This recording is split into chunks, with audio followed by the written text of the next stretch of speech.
Hello, everybody. We're here today with Nick Principe to discuss Meher Baba's kindness.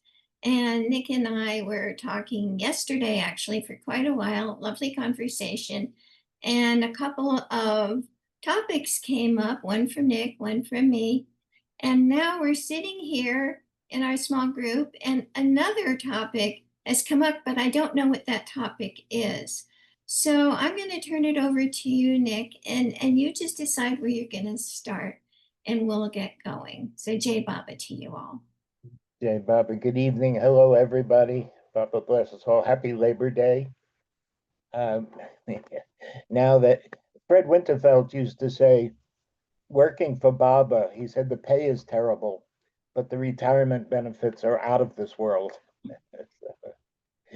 So that's it. So Diane and Terry, you had a question you wanted to start with? So yeah, we were talking earlier this morning about how I knew you. Yeah. And I reminded you that I was giving your name and information as a way to get Valeria's name information because we were going to Assisi. And you were so kind and you did it right away. And it's one of our deepest friendships. We really connected with her. And I wanted to maybe have you talk about Assisi and your relationship, because I know that you led Sahavas there. It was a big part of your life. And and you don't have to do it this session. It could be another one, but I realized I don't know that I know why Assisi has the meaning to you that is had. Well, it's funny you mentioned that because my topic this morning is this evening, although it is not directly connected with Assisi, you'll see as it unfolds that it's very connected with Assisi. So I find it all very timely. So go in the direction you're going in, because Baba will, of course, that's what Baba's doing. So the topic is Begin the Begin, the song that Baba wanted played 7 times at his entombment. Does anybody know the origin of that song?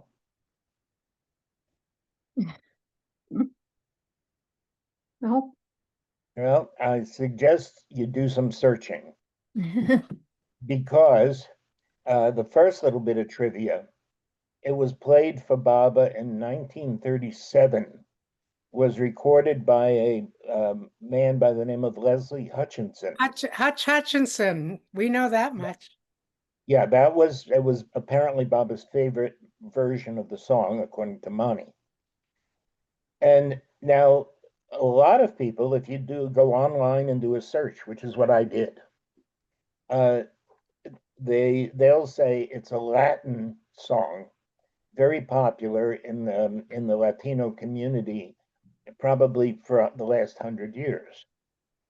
But if you dive a little deeper, it turns out that there are an order of Dutch nuns that their name is the Beguines, Beguine, and they were started by Saint Clare, who was Francis' chief female disciple. And they are a lay group. They can have children, they can be married, but they are service oriented and they are still in existence since the 1400s. Now, where the dance comes from, Begin the Begin, the story is that the Beguines have a vial of blood that was taken from the side of Jesus when he was crucified. And they have had this blood for 2,000 years. And every so many years, and I forget what the time frame is, whether it's 5 years, 10 years, 100 years, this vial, which is a dark brown solid, becomes bright red and liquid. And when that happens, the nuns dance in ecstasy. Wow. Yeah, so to me, I think that's why Baba had that song played. Dance in ecstasy for me, for my suffering. Mm. Yeah. So you see, it's interesting that you ask about Assisi. Um, Now, when I started going to Assisi, well, let me back up. I had, when I was a kid, when I was about 10 years old, I wanted to be a Franciscan. I fell in love with St. Francis, and I, in those days, the only books that my parents were very strict old Italians. The only books we were permitted to read was the encyclopedia. And after I read the encyclopedia from cover to cover, I would ask my mother for something else to read, other than school books. And my mother got me a copy of the Lives of Saints. Mm. And I don't have the book anymore, but I can still see it, Um, and when I read about St. Francis, I fell in love with Francis because I used to think how terrible it was that I missed Jesus, that I wasn't born during his lifetime. And then I remember thinking, and these are childhood, thoughts. And I thought how terrible it was I was raised a Catholic, so how terrible it was for the people who were born before Jesus because they were all in hell, and what about all of us that were born after? And only the people who were present with Jesus had the opportunity to go to heaven. That was sort of what was told to me. Everybody else, you almost automatically would get a ticket to purgatory, heaven's waiting room. And but when I read about Saint Francis, I thought, well, here is somebody who lived 1,400 years after the death of Jesus, and he had a romance with Jesus. And I thought, well, if I can't be with him physically, I want to be, at least I can be like that. Now, as an Italian, my, you know, in the Jewish faith, in the Jewish families, most mothers would love their sons to be doctors or attorneys. The Italians, the Catholics, they want their sons to be priests. So when I told my mother that I wanted to be a Franciscan, she was thrilled, thrilled, to the point where she invited a Franciscan to come to the house. And I was told he was going to show up the appropriate time. And made sure my hair was combed, I was freshly washed. My mother set out the coffee and pastries. And sure enough, at the appointed time, this great big automobile pulled up when I was living in New Jersey at the time. And it was like a Buick or an Oldsmobile, one of these big, like the presidential car. And out stepped a 6-footer, ruddy faced, with a beautifully tailored black suit and a collar. And I'm looking, where's the Franciscan? I'm waiting for somebody to come barefoot with, a hair shirt on. Anyway, this fellow comes in the house and introduces himself, and finally, after he gives a little spiel and has some coffee, and he turns to me, he said, "Well, son, do you have any questions for me?" And I said, yes, sir, I do. And he said, tell me, what is it? I said, well, friend, I thought Franciscans had to take a vow of poverty. And he said, yes, my son, we all take a vow of poverty. I said, but you're riding in a brand new car. I could see my mother was aghast. She wanted to crawl under the furniture. She was so embarrassed. And this guy said to me with a straight face, he said, "Oh, son, none of this belongs to me. It all belongs to Jesus." And at that moment, I saw nothing but blatant hypocrisy. And so I didn't want to have anything to do at that point with Catholicism. And I really didn't want to have anything to do with St. Francis. I just forgot about it. And I went about my life. Now, off I go to India at 35 years old. And when I'm introduced to Mani, she asks me my name. And I tell her Nick Principe. And she says in beautiful Italian, "Oh, Niccolo Principe." That's Nicholas is Nicola, and Principe is Principe. And she says it beautifully, and then she starts talking to me in Italian. And I had spoken Italian as a kid because my parents, my grandparents spoke it, but I hadn't used it in 20 or 30 years. And she said to me, "You don't speak Italian." I said, "No." She said, "You must speak Italian. You must learn to speak Italian." So I still, it's the only instruction Mani ever gave me directly. And I still am working on studying Italian for that reason. And so still no connection with Assisi, or for that matter, Diane with Valeria.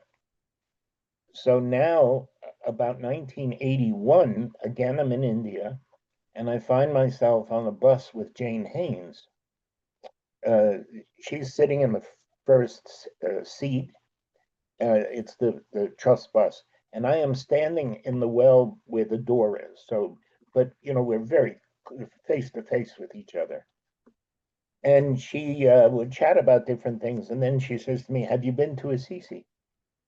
And I said, "No." She said, "Oh, you must go to Assisi, and when you go, contact Valeria." And I come back to the States, and I'm, get involved with working in my marriage and all that stuff. And uh, but I was not, I had no thought about going to Italy. Although it was on my mind to learn Italian, and one of the things I started doing was listening to Italian music, so that I become familiar with the rhythm and the language. Now, fast forward a few more years, my daughter, and this is now maybe close to 15 years ago, my daughter uh, was working in Iraq for a year in between wars. She had a killer job there for a year. She was going to return home in November. She, as a gift to me, I was a single dad for 10 years. So we had a very special relationship. And as a gift to me, she bought a round trip ticket to me to Rome, to Italy. And we met in Italy and spent wonderful time in Rome. We were planning to go to Portofino, was looking to go to St. Venice, and it turned out the weather was terrible. We couldn't go in that direction because of rain. This was November. And we ended up going to Assisi. And when I went to Assisi, I fell in love with it. And I was pretty much adopted by a local family. And I at some other point, it's a beautiful, beautiful story, but it'll take too much time. But on subsequent trips, this lady, one of the member families, has been my landlady. Every time I go, I rent apartments from them. I've stayed with a 90-year-old mother in her apartment, and just we have a wonderful relationship. Um, so and prior to that trip, by the way, I contacted Valeria, and so we started, spending time together, and we realized that in many ways we were um, We were like brother and sister. So, and as a How old were result of you? that, How old were uh, you at this time? How old were you? well, I'm now 82, and I'd say this is about 15 years ago. So 65 or 67. Um, and and then Valeria and I, we started talking about having a Sahavas, and she offered her home, and she has several homes. I don't know if you know that about her. Do you know about her castle?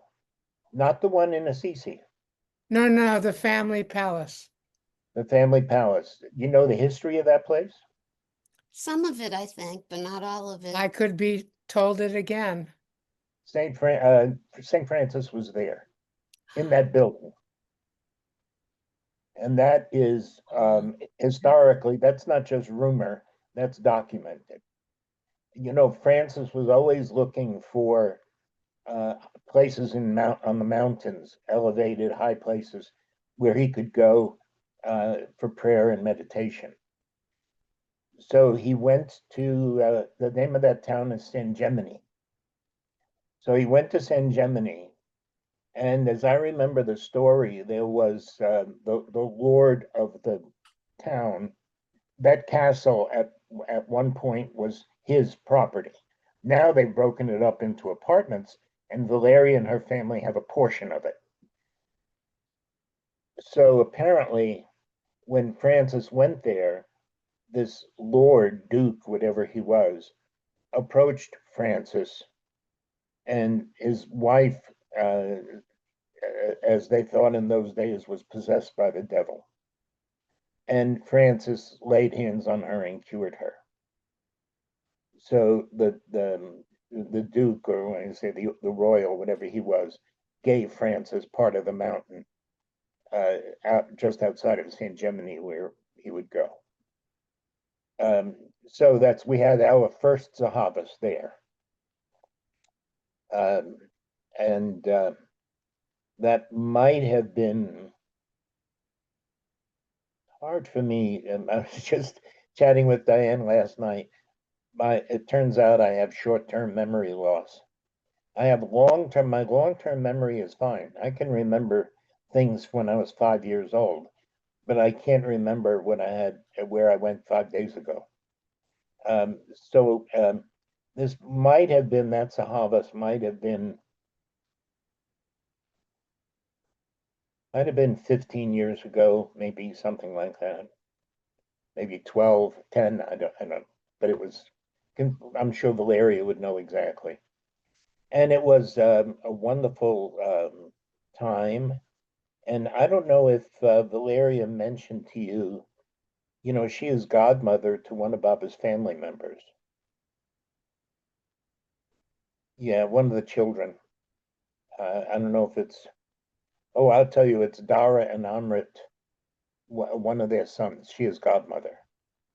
So at this Sahavas, Amrit came to the Sahavas. So, so that was lovely. And then after that,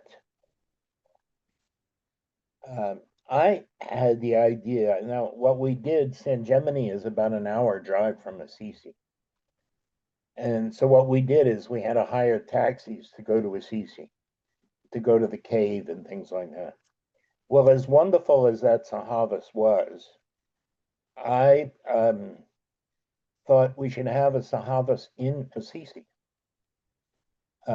because they were, you know, there wasn't enough time to spend, and also to me, I thought that, you know, Baba was in Assisi. Baba was not in San Gemini, and as important as Saint Francis was, he was not Baba. You know, he was a perfect master. Baba said he had gotten God realization. Um, so I wanted to have the Sahavas in town. This was during COVID, as a matter of fact. And what I did, which I'm just thrilled with, although it's gotten mixed reviews from the Baba community, when, you know, Baba was, you know, the story of Baba going to Assisi. You must have read about that in 1932. And he stayed at that hotel. That's where we had the Sahavas. Right. We've gone there. We actually knew that because you did it that November, I think 2022, right after we had Correct. gone. Yeah.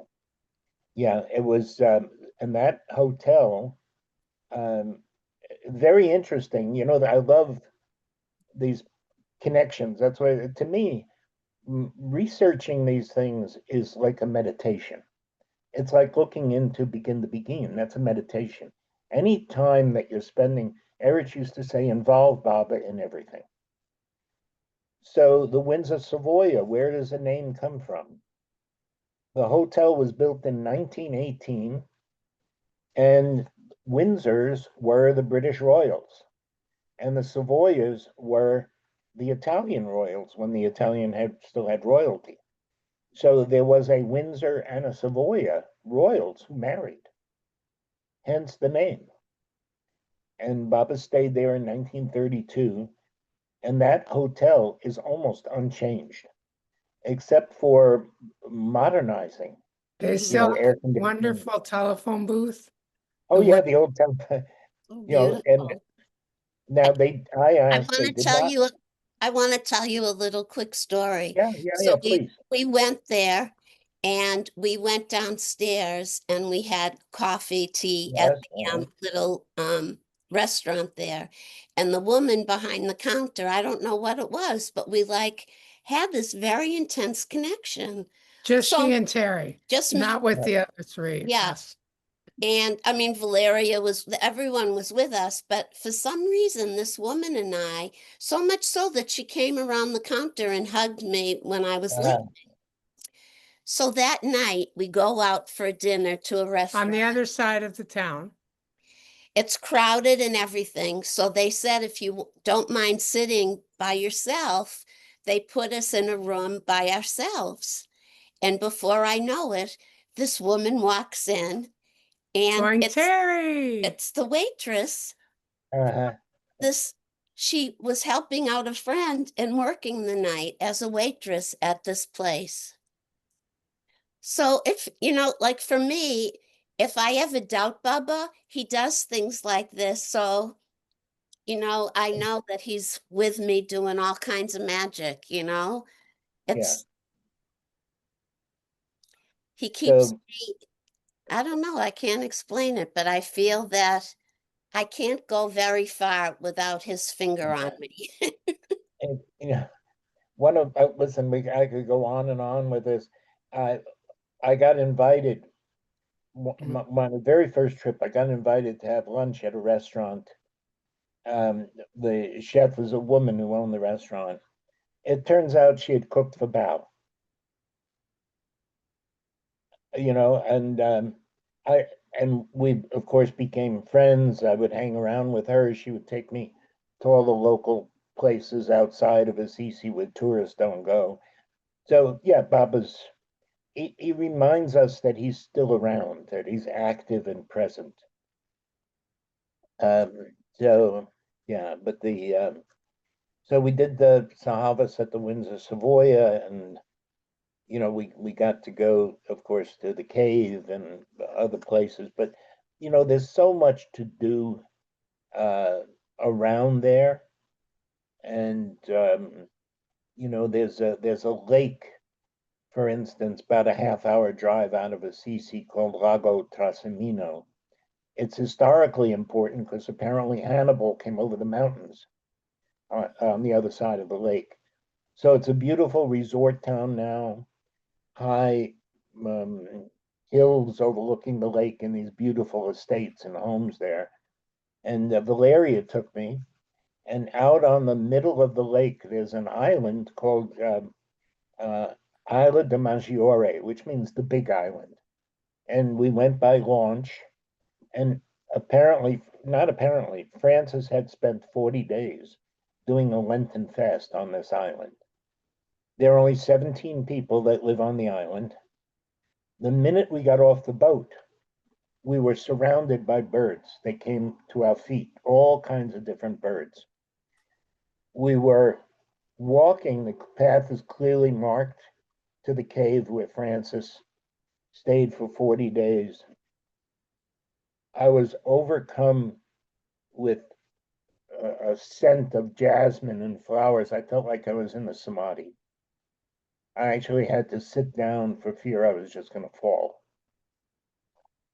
In this fast, Francis had one of his brothers row him out there, and Francis spent 40 days there with one loaf of bread.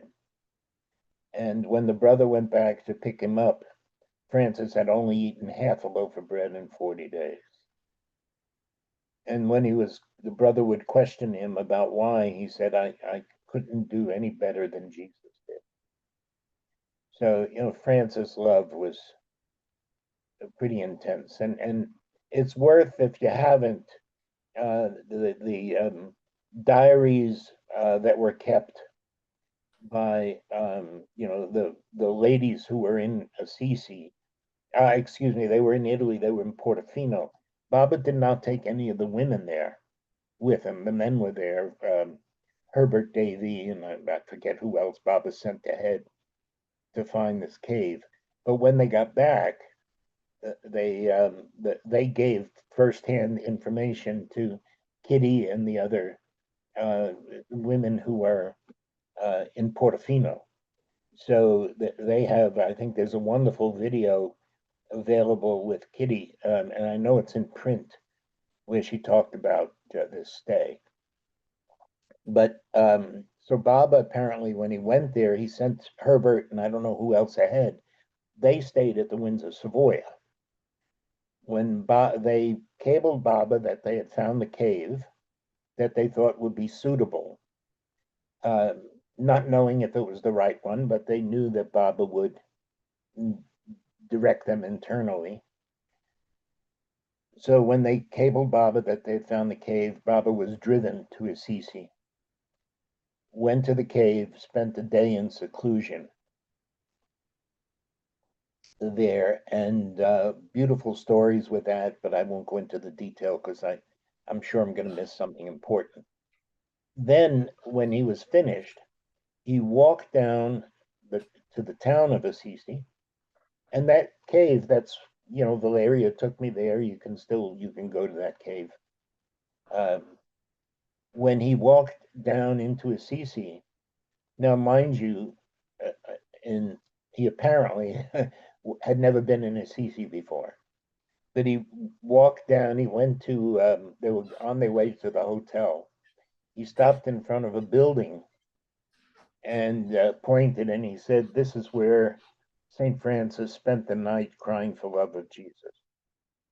Now, it turned out to be the home of Bernardo de Quintavalle, who was Francis' first male disciple. And for Baba to just point to that spot and nobody knew anything. Then from there, they walked on down to the hotel, to the Windsor Savoy. Baba had a bath there. He did not go to Francis Basilica, but he sent the men there to pay their respects. And I thought that was similar to Baba sending people to Sakuri or Shirdi or Pune to pay their respects at the tomb of his masters. And so it's really a beautiful, beautiful account. But that hotel is, is, I think it's charming, absolutely charming.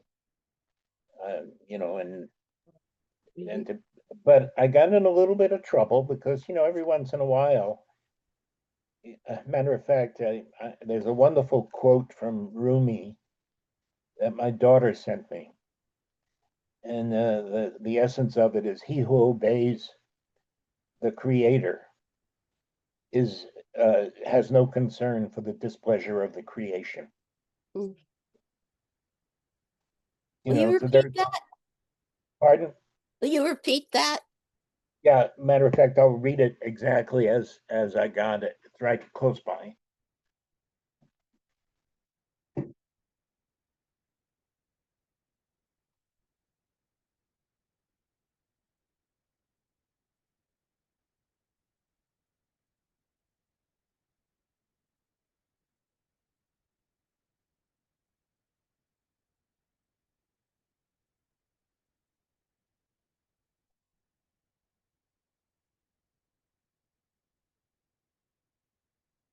He who obeys the Creator is not bothered by the displeasure of the creation.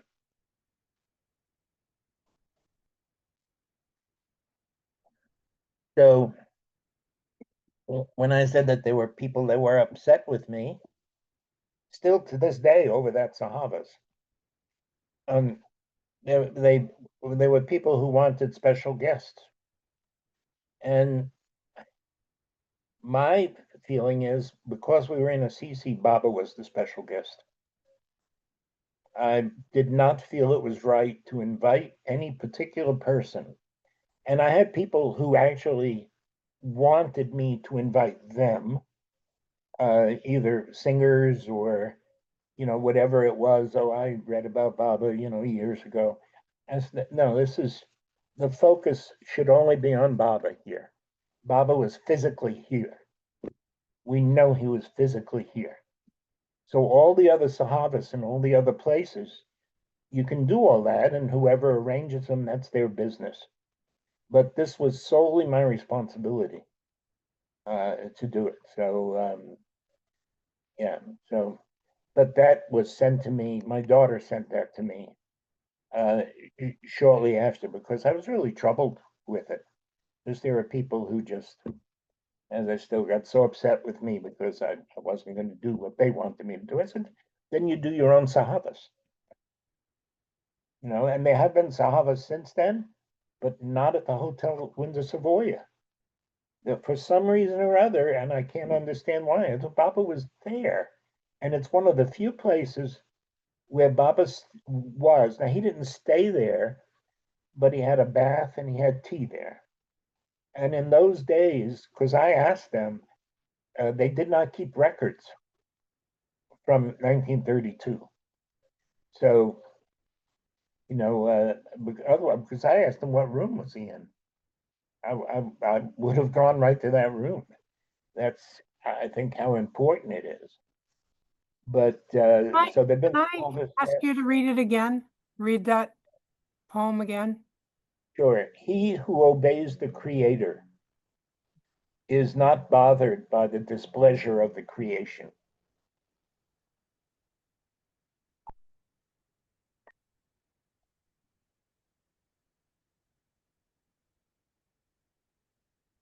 So I don't know if there's anything else that I can tell you now about Assisi. I know Erich had told Valeria to be his representative, to be Baba's representative in Assisi. Yeah. So yeah, Valeria, I would say, and she has done yeoman's work in Assisi all the years she's been there. I don't know how many times. And Valeria is older than I am, and she is like a gazelle. Did she take you to the cave? That's exactly how we describe her. She actually gave me her walking stick. Yeah, she's in her 80s. She was in her mid 80s when I was 14. So no, I'm exaggerating, but she's got to be 90 now, I would think. I think she's 88. Do I have it right? Yeah, and she's still going, and that's no easy task to go to that cave, as you know. Oh, Yeah, so no, she's Baba's got the right person. As always, everybody, Bob always puts the right person just where they need to be. and she's very beautiful. Oh, she is just, Those she is such, eyes. she's such fun. She's great fun. We've had some knockdown dragouts like brother and sister because we discovered we're both type A's. It's got to be my way or the highway, that kind of thing. But she and I always just laugh and hug and kiss over it, and then go, okay, now where are we going for lunch? Yeah, no, she's I dearly love Valeria. But there's so much about Assisi. Let me give you one more tale about Assisi. Did you go to San Damiano's? She didn't take you there. San Damiano's is the story of St. Francis that there was a church that was in disrepair outside of the town of Assisi, and he went there, and apparently there was a crucifix, and Lord Jesus spoke to him and said, "Repair my church." And Francis took it to mean physically that church. So he would go into the town of Assisi and beg for stones or anything he could use for building material, and he repaired the church. Now, Francis was never ordained. He was not a priest. And he had more and more brothers, followers, start wanting to join him. So he decided that he needed to go to Rome and get permission from the Pope to found an order. And in those days, orders were only allowed if the founder was a priest. So he wanted to found this order of lay mendicants. So he walked with a handful of men to Rome. And when he was brought before the Pope, barefoot and filthy, look, it's a long drive from Rome to Assisi. Can you imagine walking barefoot? Well, when the Pope saw him, the Pope told him to go out and return tomorrow or something like that, another day. He had no time for him. And he went out. That night, apparently, the Pope had a dream. And in that dream, he saw Francis holding up the corner of the church that was tottering. So when Francis came back in, the Pope realized that Francis was there to support the church, to save the church. So he gave Francis permission to found the order. So, now San Damiano's is still there, a little side bit of history. Like I say, these things are so much fun to research. San Damiano's, after Francis died, he was, I think, only in his early 40s when he died. Claire stayed until she died, which was another 20 years or so. Claire and her nuns. After she died, the bishop insisted that they all move to Upper Assisi because he couldn't guarantee their safety in the country. They were not concerned when Claire was alive because Claire was a miracle worker and she would keep everything at bay. And there are lots of stories connected with her. So when the nuns all left, San Damiano's fell into disrepair. It eventually was put up for auction by the Italian government. And who should buy it but an Englishman who was the viceroy assigned to India? And it stayed in his family for a couple hundred years. And when he died, he left San Damiano's back to the Franciscans. So that is now still being used by the Franciscans. But I find it so interesting, the connection with India and the British again. Now, here's a little bit about San Damiano's. When you go back, I would say it's very important. San Damiano is one of the most important places connected with Francis. So when I was there, I was by myself. It was November, my very first trip. Apparently, what the Catholic Church tells everybody, the Basilica for St. Clair is at one end of town, the Basilica for Francis the other end of town, which is about 3/4 of a mile. All the tourists come up either the parking lot, either by St. Francis Basilica or the parking lot by below St. Clair. So the tourists are all between those two places. They very rarely step out of that because they're taken on tour groups, people with flags and colors and things. So one of the hot spots, of course, St. Clair, where her body is, beautiful basilica.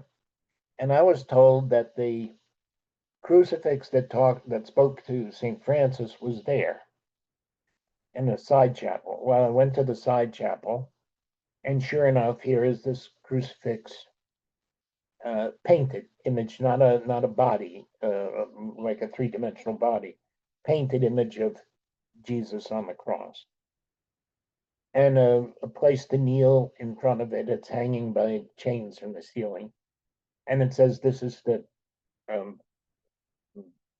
that spoke to Jesus." Now, I had a difficult time believing that, because I know how the Catholic Church preserves its icons. Try to go near, the Pieta, and it's behind bulletproof glass. So here is this very important crucifix, and there's no protection. Anybody with a can of spray paint can deface it. And there was no flower, no flowers, nothing. So this just doesn't seem right, but that's what everybody was told. This is the basilica. This is the crucifix with Francis, that spoke to Francis. So now, a day or two later, I go to San Damiano's. I hadn't been to San Damiano's. It's cold, it's rainy, it's downhill. I get lost. I'm thinking, oh my goodness, should I just turn around and go back? I had no idea where I was going. I was just told it's downhill. And well, I turn around to go back. There wasn't a soul around me until that moment. I turned around, and there was a Franciscan brother, maybe 35 years old, ruddy face, beard, in the Capuchin, habit. And he greets me in Italian. My Italian then, it's not good now, but then it was terrible. And he tells me his name and asked my name. And when I told him, he repeated my last name in Italian. It's Principe. He said, Principe, Principe. Dove il madre and padre? Where's your mother and father from? And I said, mi padre from Calabria. It's a southern region, just north of Sicily. He said, io Calabrese. I'm from Calabria. He said, io and tu e fratello. We're brothers. He takes my arm, and he said, I said, I'm looking for San Damiano's. He said, oh, I'll take you. And we have this walk. He takes me down, and there's a nun, and because it's open to the public, and there's a nun at the window, because you don't have to pay, but they give out maps and you can ask information. And as he leads me to that window, he says to me, I haven't said anything about the crucifix. He says to me, the crucifix you're looking for is here. And he said, the sister will help you. The sister looks at me, hands me a map, and says, the crucifix you're looking for is here. I turned to thank the brother. He's gone. I turned back to the nun. Gone. Both of them gone. There's not a soul there. Mind you, I said the crucifix in Assisi was not protected. I walk down into the side chapel. It is a room with floor to ceiling iron bars. There's a crucifix there. And in front of that crucifix was a bouquet of a dozen white roses.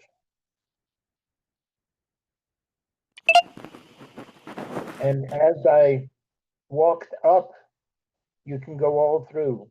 And as you walk up stairs where Claire lived and died with her sisters, there where Claire died on the floor, was roped off, and there where her body was a matching bouquet of white roses. There's one down below. Now, as far as I'm concerned, I don't need any more evidence than that. But I did have the opportunity on a subsequent trip to take a young lady there. I've forgotten her name right this minute, but she'd lived in India for years. And I got to take her to San Damiano's, and she knew nothing about, she just wanted to see some of the places connected with Francis. When we went into that side chapel, she started crying. She said it feels just like the Samadhi. So there's so much connected with Francis that, and I think, and this is just Nick Principe idea. This has got nothing to do with any. I'm not going to say I read it somewhere or anything. This is my idea. I like to think that during our lifetimes of spiritual sojourn, if we come in contact with a master, we move along, and next birth we come in contact with another master. So I think people who are really curious and connected with Francis were people who were with him. It's a familiarity and, a curiosity, call it what you want. And I think that's part of the reason we end up with Baba, because we already had preparation about being with a master. I don't know if there's any truth in that, but Eric used to say, just involve Baba. As long as you involve Baba, you can think anything.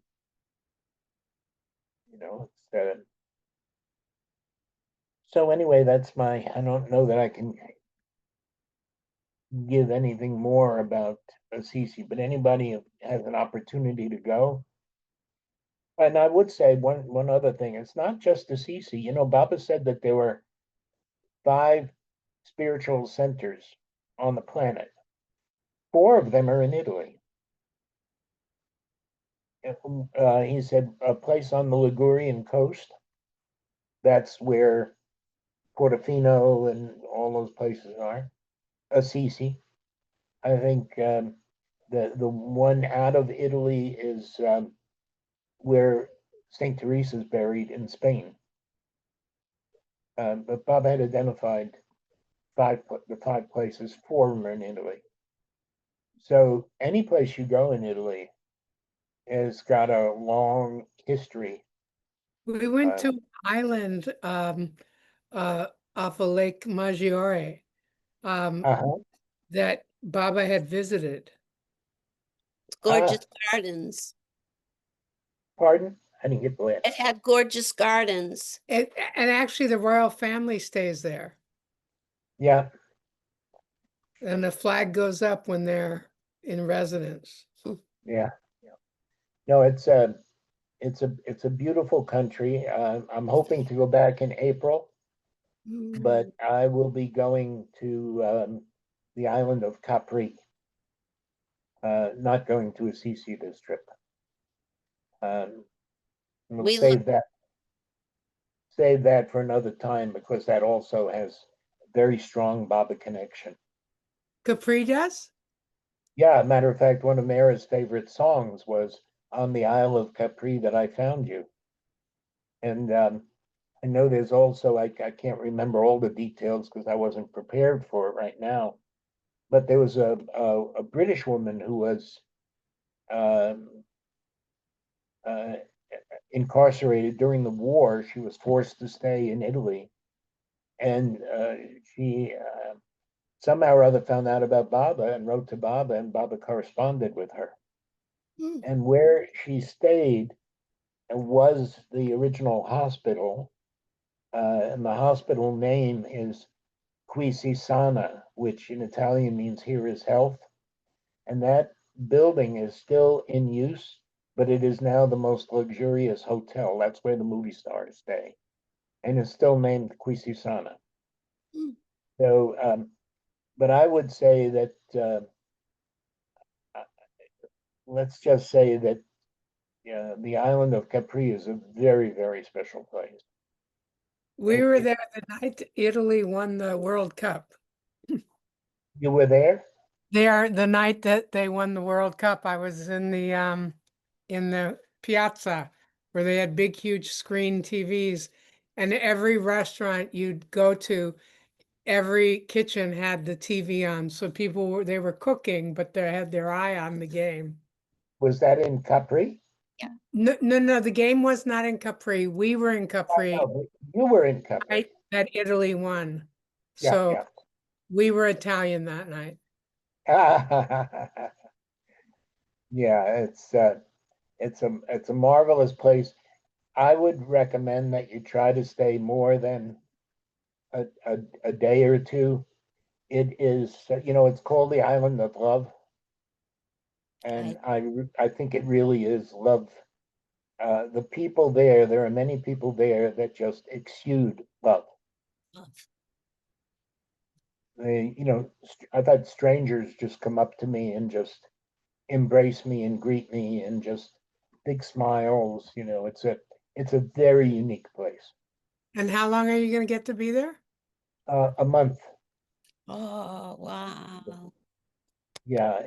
In the past, when I've gone, I've been back and forth to Italy about over 13 years now, every year for 3 months in the spring and 3 months in the fall.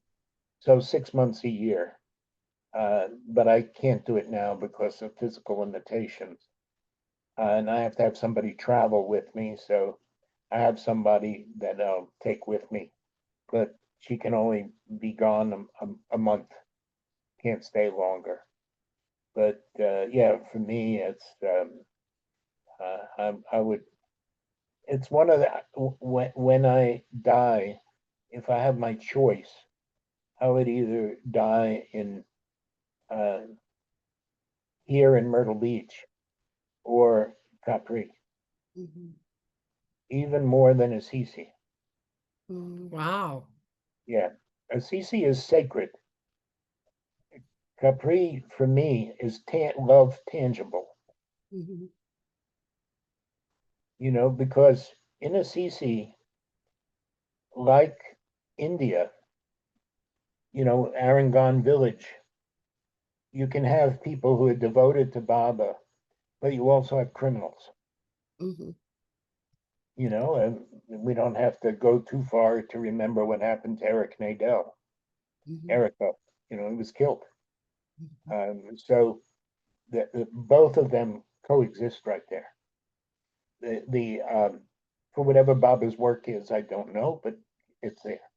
The island of Capri, you can go. A 12-year-old girl can go for a walk at midnight and be perfectly safe. Mhm. No crime on the island. It just doesn't happen. It's a little bit elitist, but at my age, I love it. You can only get there by ferry, unless you have your own private yacht. Well, the last ferry leaving the island is 9 or 9:30 at night. If you're not on the ferry and you don't have a place to stay, you're going to jail. It's just that simple. The police walk 2 by 2, 24/7. They're all over the island. So yeah, and I say I've reached that age where for me that's really important. I have to be careful about my health. I don't want to go someplace that I'm gonna have to, fight or defend myself or something. So I want to go someplace where it's safe. We want to go. So yes, go. I would say go. Um, can we leave this? I want to have a quick moment because Diane, I asked if I would say something about the twins. Well, you can do that now or you can do that next time because we've already, we don't have anything coming up. So it depends on how you feel, Nick, how your voice is, because, you've been talking. I don't know how it feels to you. So it's up to you because the This twins might. gives me this gives me strength. Do you want to stop the recording? Is that, No, no, no, I'm I don't have much about the twins, We're but gonna go off what camera, but we're listening. uh, um, they, in the first place, I've known the twins since the pre before my first trip, because I was in letter contact with Jal, Baba's brother, and my first trip was in '76. And Jal would write to me and give me a list of things to bring when I came to India. And one of the things he would ask for is cartons of Lucky Strike cigarettes. And now I didn't know it, but it was for the twins. Baba had permitted the twins 5 cigarettes a day. He didn't tell them not to smoke, but they could only smoke 5 cigarettes a day. Well, I didn't know that that was for the twins. So anyway, that's why I say my relationship with them goes back at least that far. And then, of course, we met in my first trip to India, and I've spent a lot of time with them. You know, I told Diana I just talked to Zorab probably 2 or 3 days ago. Um, but I do want to share this because I think this is very appropriate because of the age of the people who are watching this. Because we are all, let's say, of a certain age. So the twins and their wives were both staying in Myrtle Beach. And this is now probably my daughter is now 40. She had just gotten out of college. So she was maybe 22. So we're talking about 18 years ago. And I got invited to stay with them in the home where they were staying. So here we are, the twins, their wives. And one morning we were having coffee, and just as conversation would ramble and go on, they one of them might have been Zorab. He asked me what were my plans now for the future. And I said, well, I don't really have any plans for the future. He said, well, what do you mean you have no plans? I said, my daughter had graduated college. Erich and Mani had just both recently passed, and they were my anchors in the Baba world. And I felt like I didn't have any more. I was single. I didn't have any responsibilities. And I said, well, I'm actually ready to die. They looked at me weirdly, and I said, no, no, not suicide. I said, I'm ready to die and come back and take another body. And they got really upset with me. They said, don't ever, ever let us hear you say that. And I was surprised. I said, why? And they said, it is your responsibility to stay in the body as long as you can. He said, every day that you're in the body, you get to learn something new about Baba. You get to draw closer in his love. And I can tell you that's exactly what I'm finding now at 82. It seems that every day that goes by, even if I read something that I've read 20, 30 years ago, all of a sudden it means something different to me. It's sort of like Baba's peeling away layers of ignorance, one layer at a time, like peeling an onion. It's just, no, that's a stupid way to look at it. Try looking at it this way. And yeah, it's so I think that's critical with them. Um,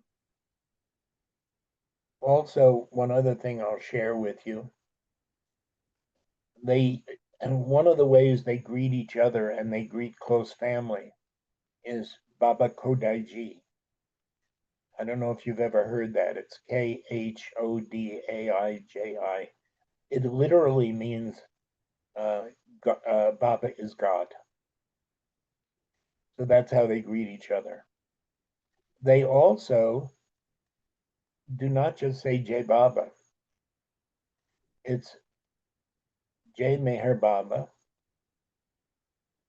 Avatar Meher Baba Ki Jai. Meher Mera Ki Jai. Meher Mani Ki Jai. Avatar Meher Baba Ki Jai. And I thought about that, and I said, why? Why are they saying this? Now, they don't say that in public, but that's what they say in private. And they told me this story. They said that when they were teenagers, like 13, 14 years old, they were with Baba, and Baba asked them, Baba said, who do you love more, me or your father, who was Baba's brother? And they said, you, Baba. And Baba gestured like this. And then Baba said, who do you love more, your mother or Mera? And they said, Mera, Baba. And again, Baba did that. And he said, who do you love more, your parents or Mani? And they said, Mani, Baba. And again, Baba did this.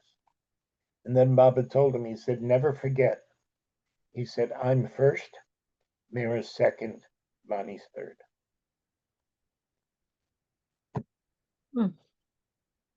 So they come before all other loves.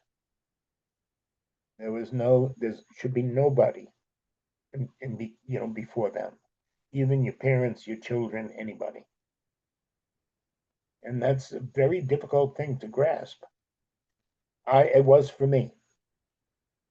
And in many ways it is for me. And that's one of the reasons that I'm happy about living longer, because I feel less and less attached to people I used to be attached with, including my own children. Because eventually you got to surrender all that anyway.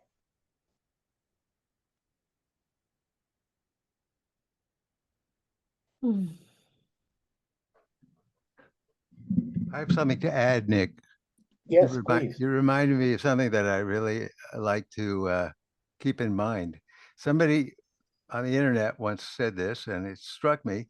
And it's one of the things that I feel Baba taps me on the shoulder and says, "Remember that," and it just happened to be like what we're here to do in this life.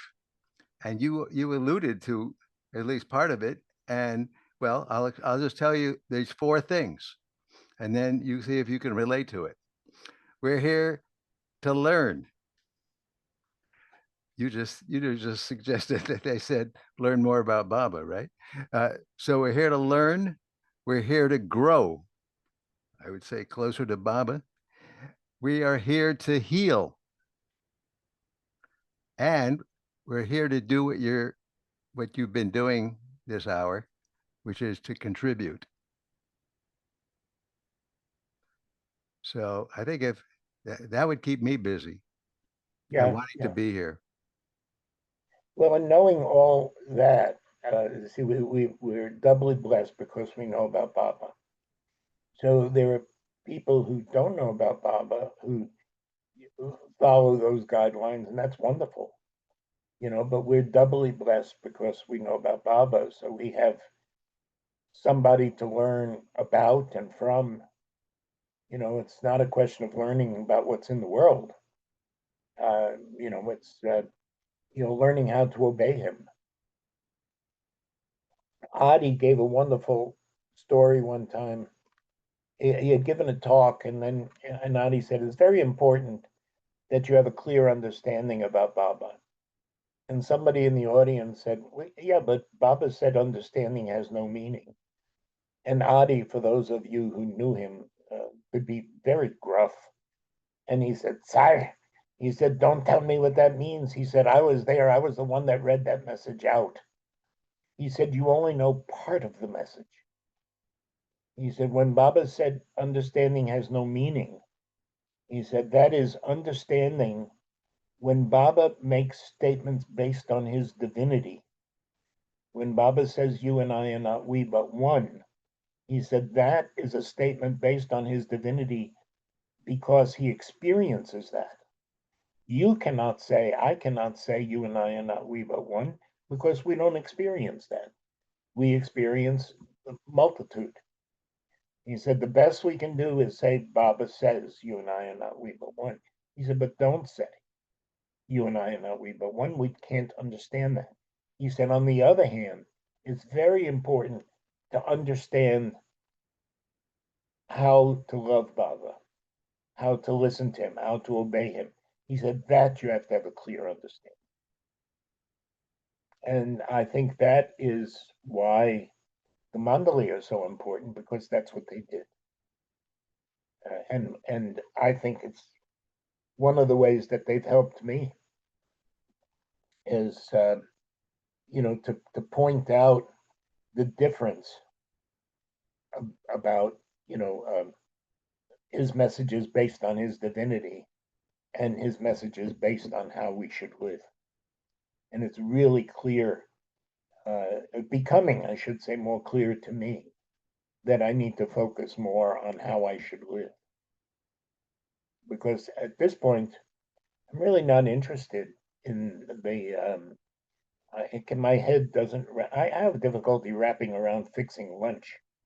So I can't think about things like, the planes of consciousness and all that stuff. I have no interest in it. My only interest in planes anymore is, can I get a good seat going back to Italy?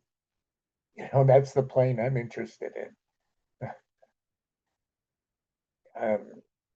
The other thing about the twins, which I find very interesting, especially in light of the fact that there are so many people that are uh, food conscious now. Baba gave the twins very specific directions to what to eat, what to not eat. He told them very little rice. I think that, and he cupped his hand like this, like just a handful of rice.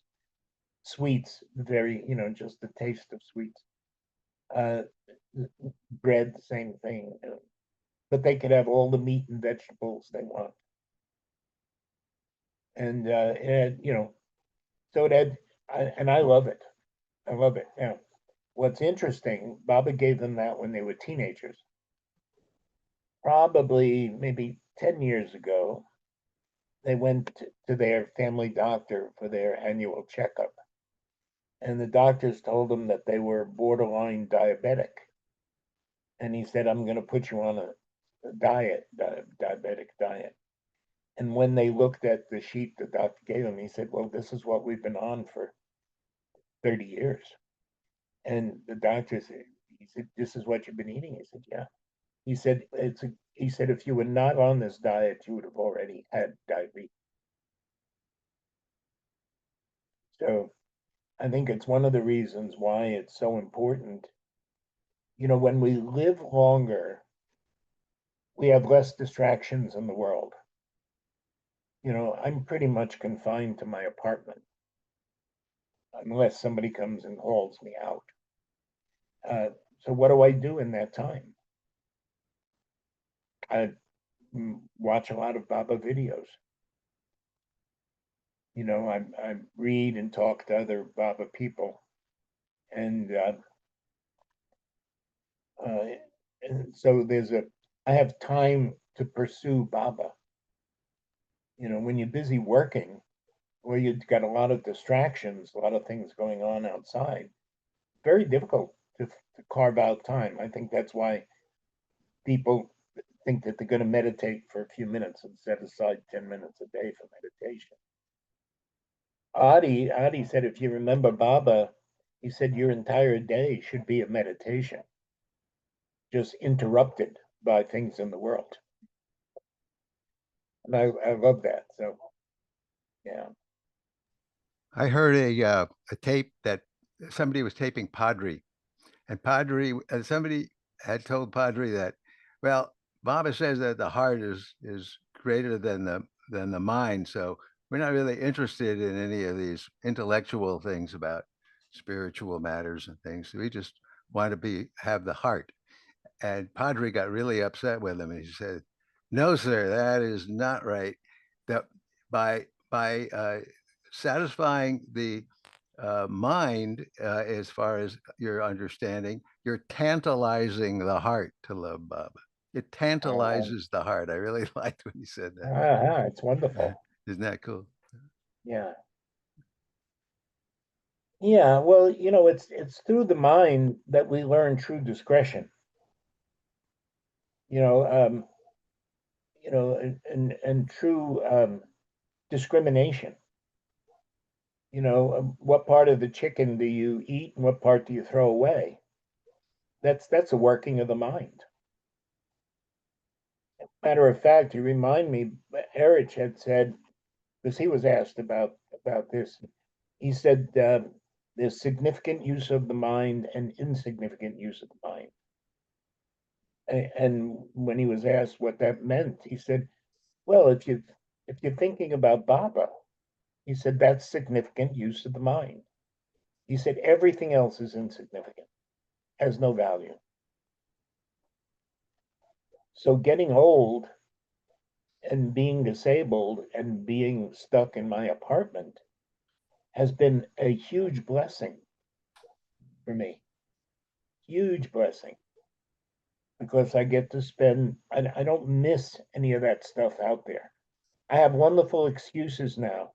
And people say, oh, can you come here? Can you come there? Because I'm sorry, I can't. There was a time, and we can all relate to it, especially the men. I had a pickup truck. God, I was everybody's friend when I had a pickup truck because they wanted me to, I was strong and they wanted me to help them move or do something like that. Can I use your truck? I got to move this furniture. Now I don't have a truck. I don't even have a car. So no, you know, and Erich had told me one time, I may have shared this before, but it's very important to me. Erich told me, he said, the day will come. I was 35 at the time. He said, the day will come when you will welcome suffering. He said, don't invite it, but when it comes, you'll welcome it. That's where I am now because his presence he's more available to me now. It's easier for me to call on him because I have no other distractions.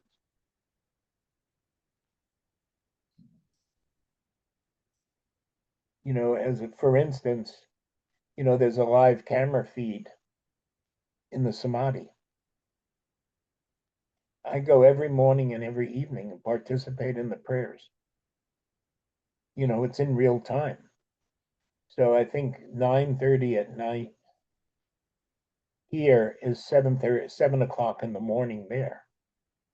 So 9:30 at night, you can go to YouTube and just do a search for Meher Baba's Samadhi live.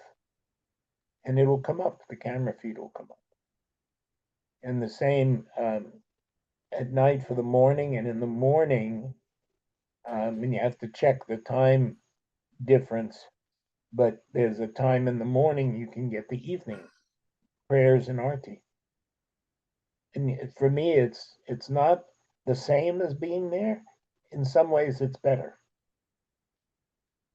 because it takes me back to those days when I was in the Samadhi. In those days when there were no restrictions, I remember sitting on one of the windowsills in the Samadhi reading God Speaks. You can't do that anymore. Nobody can go in, except for the cleaners and that kind of thing. Everybody's got matter of fact, the camera feed, you don't even see anybody because you hear them because they're all outside the Samadhi. So,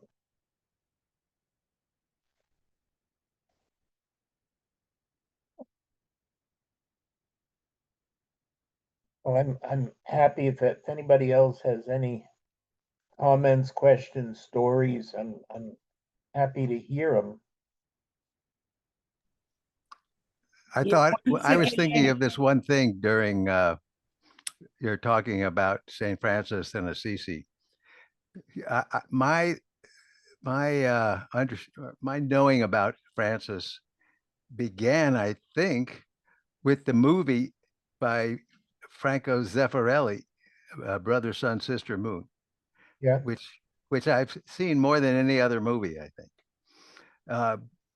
And it always brings me to tears of joy. It's just so moving to me.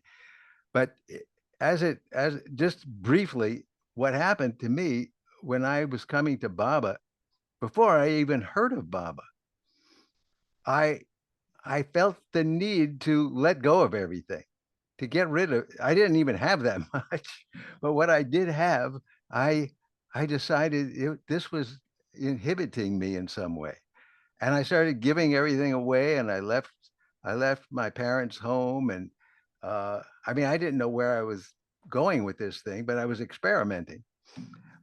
But my mother was particularly noticing this, and she probably thought I was somewhat crazy, but she also thought I was sincere. So a couple of years after that, that movie came out, and I don't think I recommended it to her. I'm not even sure that I even saw it before she saw it. I can't remember now. But she called me up when she returned from watching that movie, and she said, I saw you in a movie. Oh, because because of the way Francis gave away everything, and she remembered that I had gone through that experience, that experience and that experiment of giving away everything. So she was a little bit ahead of her time Letting then. mistake rest right now. sorry. Oh, sorry. So, Ron, if you want to see, I'll tell you a couple of things about Francis movies. That movie, Brother, Sun, Sister, Moon, Zeffirelli's movie, was not filmed in Assisi. It was filmed in Perugia. Hmm. Because in Assisi, they didn't want all the disturbance from the film crew. And Valeria actually knew the guy who was either the producer or director or somebody. He was in Assisi, and I met this guy. Now, if you want to see the movie that the Italians like the most, believe it or not, and you're gonna believe me, I was shocked too. The movie stars Mickey Rourke as Francis, and it's a great version. Now, What? It's called Stars? no, it's Oh, it stars St. Mickey Francis. Rourke. Yeah, no, it stars Mickey Rourke, but it's the story of St. Francis. Is there a title to the movie? I don't remember. Okay, I could probably track it down by Yeah. Now, here's the other one that I find the most interesting of all the movies about Francis. I mentioned about the crucifix. And by the way, the crucifix that is in San Damiano's actually has a life-size, I don't know whether it's made out of plaster, or whatever it is, but the form of Jesus on the cross. It's not painted, it's a life-size figure. There is a movie, and I don't remember the name of it. But I will tell you, it's available on Amazon because I actually found it either on Amazon or what's the other, eBay or one of those places. It is a movie of St. Francis done in the 50s, the mid 50s. And it stars, I can't remember the name, the actor and the actress. They were very famous at that time. But guess what crucifix is used there? The one with the full figure of Jesus. And that was filmed in Assisi, Oh, you see. So yeah, that's why I say any little bit of these things can become a meditation.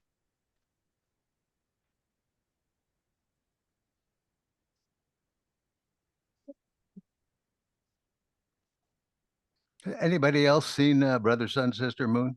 Oh, yes. Yeah, love it. Yeah, beautiful. Yeah. Yeah. I love the scene when he meets the Pope and the Pope uh, recognizes hmm and is moved. It's one of the greatest. What was the name of that actor? Let's see.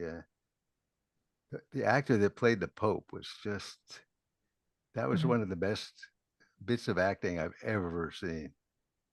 Now, I I've seen the movie, but I don't remember it.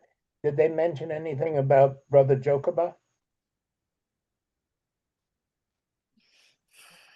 I don't think so. no, I don't. Do you know who Brother Jokoba was? Mm, Ah, so when Francis would go to Rome, he needed a place to stay in Rome. There was apparently a very wealthy, young, beautiful widow by the name of Jokoba, and the Pope arranged for Francis to stay with her. Now, this is the only female that Francis was ever alone with. Even with Claire, he would not be alone. And he mm, referred to her as Brother Jokoba, mm, which, of course, is the male aspect of the personality. Now, where Francis is buried, his four male disciples are buried, the bones are there with him.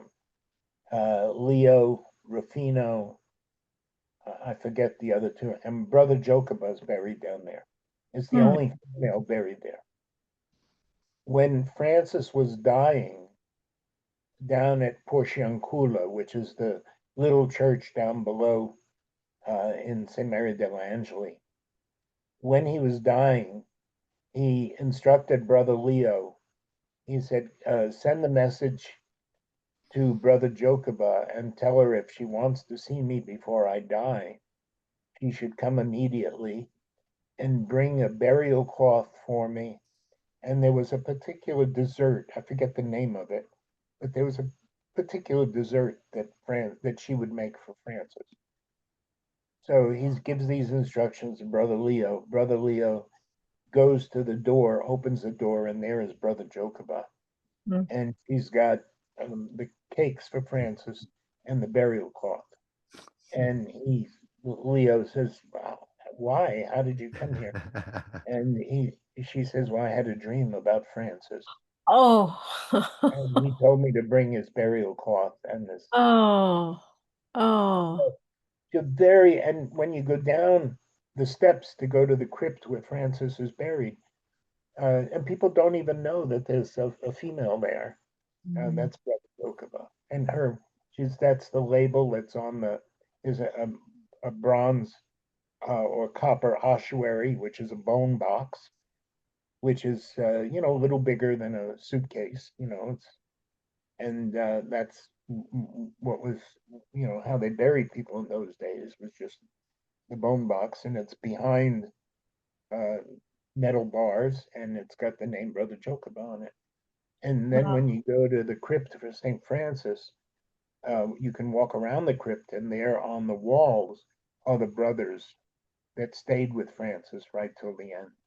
And there are only four. All the others left Francis. These four were the ones who followed him till the end, till their own deaths. When I say follow him, literal, Mhm, because mhm, the Franciscans then uh, they changed. Because with Francis, it was barefoot. Don't take any heed for tomorrow. You rely on God. mhm. You have to walk barefoot. You couldn't even ride a donkey. You couldn't own anything. But the order was growing so large, and the people that sort of ended up being in charge of it, you might say, they decided it was okay to have books and okay to have, you know, ride on donkeys and have shoes. And, it's the beginning of religion. And that's what happened to all religions, what happened after Jesus. Where's the life of simplicity? And that's why Baba has to come back again and again, do it all over again. I was in a little movie once. It's on YouTube. Uh-huh. You might want to watch it. It's kind of fun. It's based on the idea that Francis, when he went to the East or the Middle East, that he came in company with Shams of Tabriz, and so it's about their meeting, and I played Shams, Yeah. and this young guy. What was the inspiration for this? Well, Was it your idea? I just played the part. I didn't come up with the idea. That was Mark Choi came up with the idea, and he had read about that, and decided, because he likes to make movies, and there was this young guy that was staying with him. They shaved his head like to look like Saint Francis and all, and then he just took a few scenes with us, and had, it was a pretty charming thing, I thought. Anyhow, it's on YouTube. Bob Ed said that Francis got realization in India. Oh, So it may be closer to the truth than anybody knows. And that little jewel you can find in the Glow. It was one of the notes that were written, Go magazine. It was a note that was written by Chanji or somebody in the early days when they questioned Baba about Francis, because Baba said he was a perfect master. And Baba explained that he got realization in India. Now the Catholic Church, that they you can't even find anything that he even went to India. They were so controlling the narrative that they just got most of that away. well, what was the night when he wept all night, and did he see, what was that? Was that, I thought that was realization, no? Was that seeing Jesus? Well, I don't know if he saw Jesus, but that's not realization, as I Oh, understand it. oh, oh, oh. No, realization is union with God, Mm-hmm. and those that are fortunate become a perfect master if they stay in the body. And that's what happened with Francis. He stayed in the body. Ah, oh, oh. So that's to have realization and responsibility. Mm. Well, my understanding, and like I say, I may be, you have to check for yourself. My understanding that many people, when they attain realization, drop the body very soon. They have no work to do. There's Mhm. a handful of people called Jivan Muktas, and these are a few who are have attained perfection and can call themselves God, but they have no responsibility. But perfect masters generally have responsibility, and that's, for instance, Baba's five masters. They had a responsibility to him and to the world. I think I heard that Francis was the only Western Western person who got realization that became a perfect master, at least at this point, or that we know Yeah, of. and you know what? That's the critical sentence, is what you said. Like somebody asked Bao one time about musts, and they were only in India and or in the East. And Bao said, "But we don't know that." He said that was at that time. We don't know now. Mm. So yeah, I do know, and like I say, every bit of this is so fascinating. And Bao told me one time. I asked him about what was life like during the days of the caveman. Our ancestors, Neanderthals. And he said there are always five perfect masters on the planet. Mm. I said, so you've got Neanderthals and you got a perfect master? He said, yes. Mm. So someplace in some cave, I presume someplace, is a very enlightened, with all the knowledge of the universe, sitting in a cave with a handful of disciples, and there are Neanderthals roaming around, hitting each other with clubs Love. and building fires and trying to eat raw meat, and you know, yeah, the juxtaposition. I had Mm. never thought about it. He said there's Wow. always, Papa said there's always Wow. five perfect masters on the planet. Nick, I have to leave. I wanted to thank you so much. This has been Mhm. wonderful. And I'll be back. Thank you. My pleasure. My pleasure. Wonderful. Thank you. Yeah, it's What did you yeah. say that once they become a perfect master, they don't need to hang around in their body because there's no more work to do? No. Perfect. When one attains realization, Oh, Avatar. when one attains realization, they can either be a perfect master, which means they have work to do, or Baba said there's a handful, and he may have given the number, whether it's just 5 or 6, in the entire planet that are what are called Jivan Muktas. Actually, from God Speaks, it's 5 perfect masters, 3 majubs who are in the body and have no responsibility, but they stay in the body for a while, And then the rest of the 56 are Jivan Muktas. So there's quite a few of those Jivan Muktas roaming around. Yeah, so and where that's if you've read Erich's the book about Erich now that Devana Brown did. Oh yeah. And have you read that? Yeah. Erich was in touch with the Jivan Mukta when he was a boy. Yep. He used to come to the house, to Erich's family home, and just instruct his mother to rub his body with butter, all these things. And nobody, and his father was so upset. And they were just finding out about Baba. And later on, Baba explained to Erich that he was a Jivan Mukta. And, so. I think when you get God realized, that's what you want to be, as a Jivan Mukta. That's what you want to be. I want to put that on my wish list.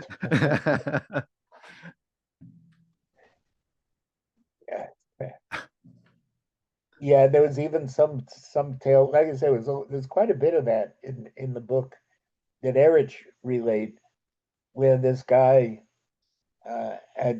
he was in India, but he had gone someplace to New York or something like that, and Erich, I think it was Erich who asked him, "What do you mean you did that?" He said, "Oh, it's nothing. It's easy for me." And Bob had confirmed it. He said, "Yeah, he's the Jivan Mukta. He can do anything, but he has no responsibility." Yeah, you're right. I hadn't thought about it, but that would be a good gig. Okay. Well, we can ask him together, Ron. You go up and ask first, and we'll see what he says. That was great, Nick. Thanks for sharing it and contributing your remembrances and your insights. It's great. My pleasure. My pleasure. Thank you Okay. for being there, See being you. here. We enjoy the company. You're a gift to us. Thank you. I think you're going to get a couple God realization points for being so just how much Generous you are. Yeah, with Thank your you. heart and your brain. Well, there are people who are singers and poets, painters and artists, and what I have to offer is stories. It's great. And like I say, even with my short-term memory loss, I'm glad everything happened 30, 40 years ago, 50 years ago, because I remember my mother used to be amazed. I remembered when I was 3 or 4 or 5 years old. And how in the world do you remember that? But she's gone now. She doesn't know that I can't remember what I had for dinner yesterday. Now I see a new face there, but it just says iPhone. It's not a name. Can I ask who you are, please? I can't point because I can't touch your face there, but there's somebody on the screen and it just says Marcia, you on iPhone. mute? That's Marcia. That's you, Marcia. Unmute, Marcia. There you go. I've been here for a while. Oh Yeah. yeah, but I'm sorry, I didn't know who you were. Yeah, it's me. I have a question. I Yes, I started watching The Chosen on TV, and yes. then I heard that Baba said that the Nazarene is the most real account of the life of Jesus, and I started to read it. Is that really Yes. true? It's That's Erich told me. It's a book that Baba had Erich read. uh, it's That intense. Baba told Erich to read the Nazarene was written by. Do you remember the name of the author? Very famous. Sholem Ash. Sorry. Sholem Ash. Ah, That's the yes. author.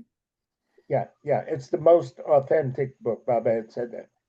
But The Chosen is some wonderful little side notes with The Chosen. He had the fellow plays that part, and you can find this on YouTube. This is where I saw it.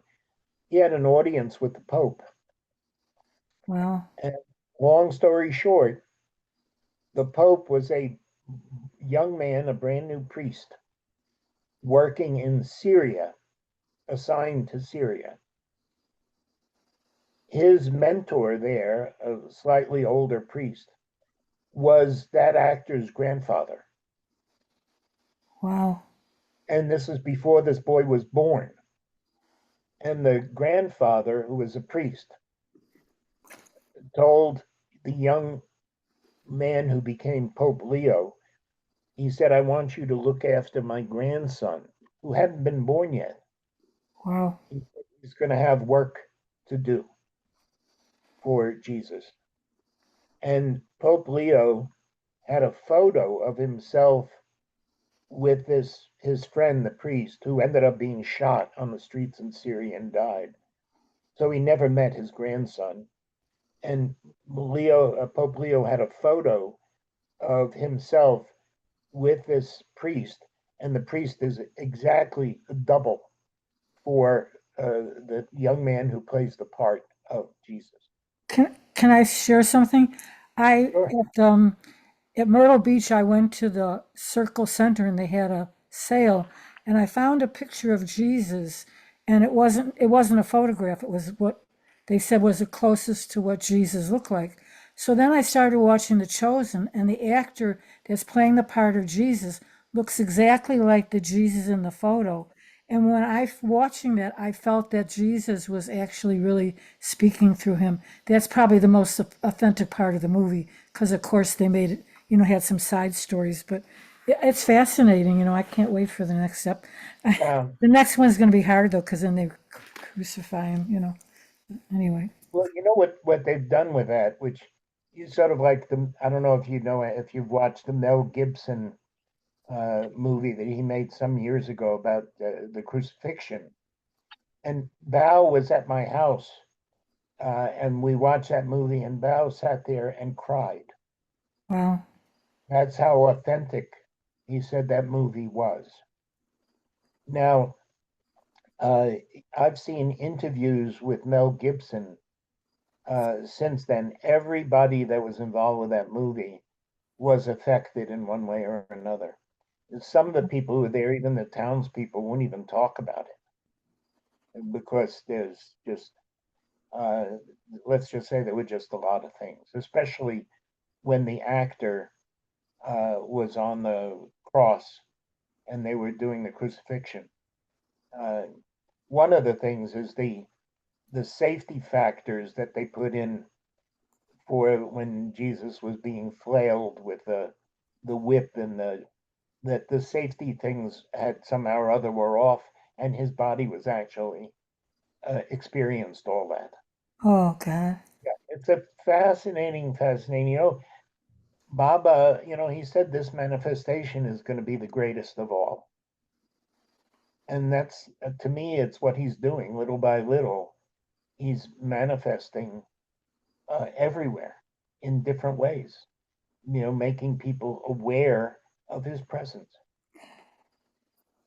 Also, I'm finding now that he's a jokester. All the names of things are so funny, like just the it's just coincidences and things, and he's like everything that's happening is just the way it's supposed to be. But like I said, we can't really understand it all. But you just have to hang on to his diamond. That's it, folks. Yeah. hang on to Baba. But I never really, I'm Jewish, and I always like thought, well, Jesus was just the Son of God or whatever. I never really felt as close to Jesus as I do now, which is really, I mean, Papa was Jesus, but it's like he's more. I had a. This is really personal. I had a thing where I don't know if I was meditating or dreaming, but Baba was standing right next to Jesus, and I was baptized. But I'm saying it's really. I really believe I was there during that time. Just because I know. I think. Anyway, I'll be quiet. It's kind of personal No, stuff. no, no, no. It's particularly wonderful because I know also that I was there at when Jesus was crucified. When I started going to Myrtle Beach in April, I went because my mom passed away when Easter and Passover were on the same day, like back around 2013 or 14. And when I started going there, all of a sudden I started having trouble with my feet. Like my feet would get really irritated and weird. And then I had to come back to Chicago and get a biopsy. And now I have like a cross on my ankle. Ah, Yeah, it's like, so I think I was, yeah. But, we really don't know who we were in the past, but lately I've been kind of feeling like Bob is starting to reveal things as you can handle them. Because you couldn't uh, handle, he gave you everything at once, you'd like be devastated. So you just have to like, is this really true or not? I don't know. I really don't know, but it's just, I've been going through some weird times. Like I'm kind of isolated like you are. So I've been kind of, and I'm doing work that I have to do. So pretty soon I'm going to have a website with all the art that I've done my whole life. And it's all Baba's work. So watch for that. Yeah. here's something that might help you. It certainly it helps me. There was one of my first trips to India. Nanakar, if you knew who Nanakar Yes, I was, met him. I met him. Yeah. he took me into the reading room and handed me a little portfolio, and they were talks given by Harry Kenmore. Hmm. And he just had me. He said, "Just read these." I have no idea why. Anyway, Harry Kenmore, one of the talks. That's what was in these folders was his talks. And one of the talks, he was talking about how Baba had taken his hand, Harry's hand, put his daman in Harry's hand, and said, "Hold on to my daman." And then afterwards, at the meeting, this was the account of the meeting in New York. And when it was open for questions, somebody said, "Well, Dr. Kenmore, it's easy for you to remember Baba because Baba did that. He put his own the hem of his garment, his daman, in your hands." He said, "What about us who haven't had that opportunity?" Dr. Kenmore said, "Well, who do you think Baba is? What do you take him to be?" He said, "I take him to be God, my master." And he said, "Well, didn't Baba say this is all imagination?" He said, "Yes." He said, "Then imagine that you're holding Baba's daman in your hand. Just imagine it." And that's why I can imagine who I was and where I was. And on a little lighter note, I'm not so much interested in who I was. I'm more interested in who I'm going to be. Yeah. You Well, know, what am I I'm going to hoping for is to come back when he's in the body and serve him. I think that's why well, we're here. We're purifying. He's cleaning us so that we could be on the next boat, maybe the next shipload. That's why we're all connected with Zoom now. It's no accident. You gives a know, whole new meaning to a slave ship, doesn't it? well, Didn't once you're on it, you can't, you're That's on it. That's it, folks. And anybody you know too. Yeah. It's like it's like sometimes I say, is this really true? Is this really happening? Can this really be true? And no, it's illusion, but it really feels very real to me, what's happening. Yeah. But yeah, it's like he's mopping up the world with us. And I used to get lost a lot when I'm driving, And it used to frustrate me. And now I said, well, Baba's taking me on a tour of wherever he wants me to be. I go where he go, he lives inside you. You don't have to go to temple or do any of that or make religions. We're Baba, you just, yeah.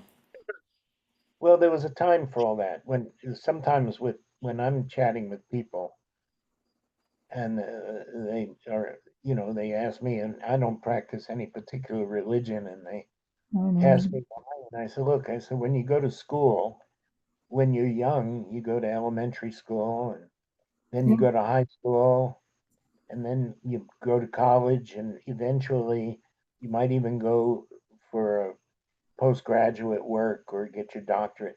I said, but eventually school is finished and you have to go to work. I That's said, what I'm that's doing now. the religion is the school. And there's a point at which, and it's wonderful, you sit down, stand up, this is how you do this is how you do that. But eventually you have to go to work. And when you go to work, it's just you and Baba. And he doesn't take care of your work. You have to do the work, but he's watching over you. Because if he did everything, we wouldn't learn anything. So I think the best thing is experience of experiencing everything. Like I felt connected with you a couple times when I saw you way back. And I hope I'm going to go back to Myrtle Beach soon. I hope that I can bring you some food or something. Now, interesting you say that. Do you know when you're going back to Myrtle October Beach? 15th to May 15th. Yeah. Like to put in his food order now.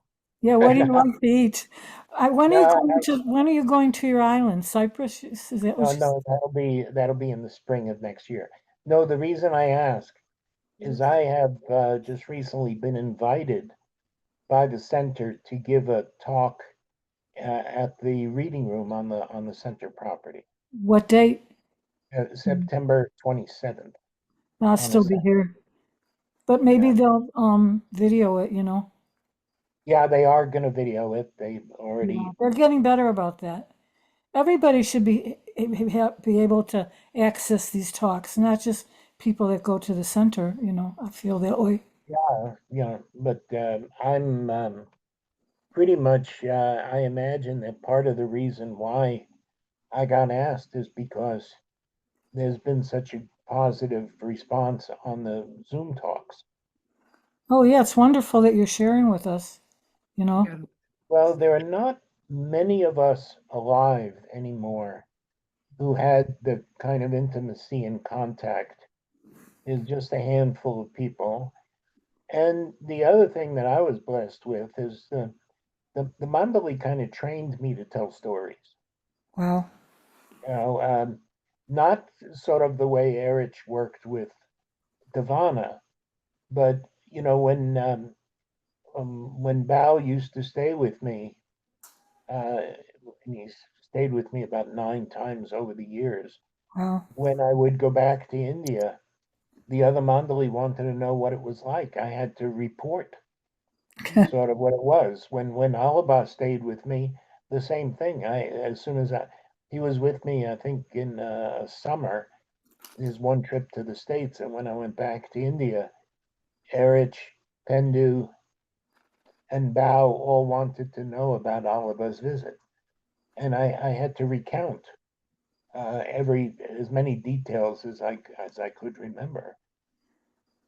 When Kitty lived with Baba 15 years, but she came to the States, I think in 52, when Baba had her stay permanently at the center. So Bao did not join Baba until about 1950 or 52. He was a college student. Uh-huh. When I went to Kitty after uh, being in India, and she wanted to know who I met and what my impressions were, and Erich and Mani and Rano. And I mentioned Bao, and she said, Bao, who's that? Huh. And I told her he had done the biography, but he was a poet. He was whatever. She had no idea because she had left India before. So Oh. even the Mandali wanted stories of other Mandali. And because of that, and actually the one time I went, I had a little tape recorder and I set it up in front of Erich, as many people did. But he said to me, "What is that?" He pointed to the tape recorder. I said, "Tape recorder." And he said, "Why?" And I said, "Well, I want to, really have an accurate portrayal of what you're saying." He said, "If you pay attention to that, you're not going to pay attention to the stories." He said, "Pay attention to the stories so you remember." And that's what I did. I paid attention to the stories. So as someone who does not digest the more intellectual writings, God speaks, discourses, the stories are what totally speak to my heart. And I have always kind of felt that the people who got to be Mandali Bless you. had you. a certain job to do, like you're doing, and that is tell your stories so that the next generation can still have these stories, even though there's books. It's still Baba folklore. So thank you for doing your job. My pleasure. My pleasure. I have Thank something you. else funny to say. There's Yeah. 5 of us here, and 4 of us were raised Jewish. Ah, We could say we're the chosen. chosen. And now That's how Deborah. all of you. And now Yeah. Deborah's coming in, another Jew.